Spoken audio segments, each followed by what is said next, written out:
नाही नाही, मतदारांची पळवापळवी म्हणजे पळवापळवी नाही, अख्ख्या महाराष्ट्रात उमेदवारांची पळवापळवी चालू आहे. म्हणजे आता सुधीर भगत नावाचा आमचा उमेदवार आहे.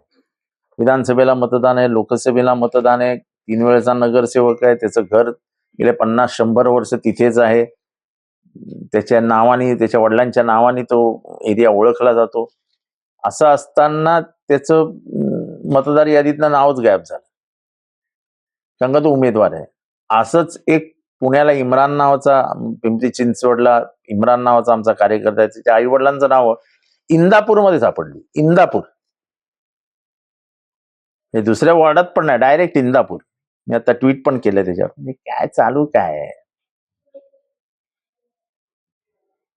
निवडणूक याद्या ह्यांच्यासारखा मोठा घोटाळा देशभरात कुठे नाही हो.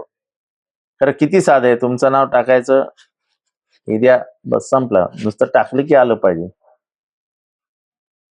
कोण घोटाळा करतं, काय ह्याच्या मागचे उद्देश आहेत, काही कळायला मार्ग नाही. पण उमेदवारच म्हणजे जे बलाढ्य उमेदवार आहेत, जे ताकदवान उमेदवार आहेत, त्यांचं नाव मतदार यादीतच नसेल तर ते फॉर्मच भरू शकणार नाही.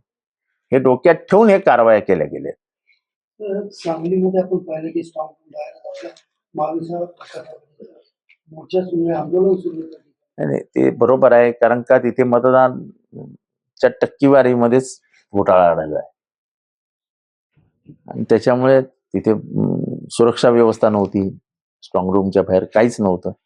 त्यामुळे आक्षेप घेऊन कार्यकर्ते आक्रमक झालेत आणि कार्यकर्ते भडकणार ना. शेवटी सगळी मेहनत पाण्यात जाणार दिसतंय आणि ह्या चोरी, ह्या सरकारी यंत्रणेचा वापर करायचा आणि त्याच्यातनं हे घोटाळे करायचे, हे बरोबर नाही.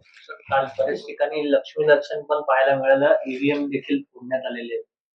म्हणजे महाराष्ट्राच्या राजकारणाच्या इतिहासामध्ये इतकी घाणेरडी निवडणूक पहिल्यांदा बघायला मिळाली की जिथे उघडपणाने पैसे वाटण्यात आले, उघडपणाने पैसे वाटणाऱ्यांना पाठिंबा देण्यात आला, सरकारी यंत्रणा हातावर हात ठेवून बसलेली दिसली. असं असेल तर लोकशाही टिकणारच नाही, संपली लोकशाही.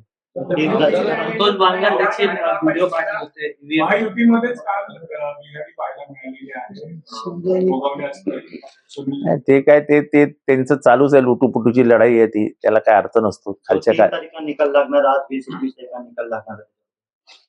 नाही 20-21 ला निकाल लागणार आहे म्हणजे आता ती कोर्टाने निर्णय दिलाय, पण मुळात हा सगळा घोटाळा जो काही निवडणूक आयोगाने केलाय, निवडणूक आयोग हे म्हणजे हे कुठल्या पद्धतीने काम करते मला काय समजत नाही.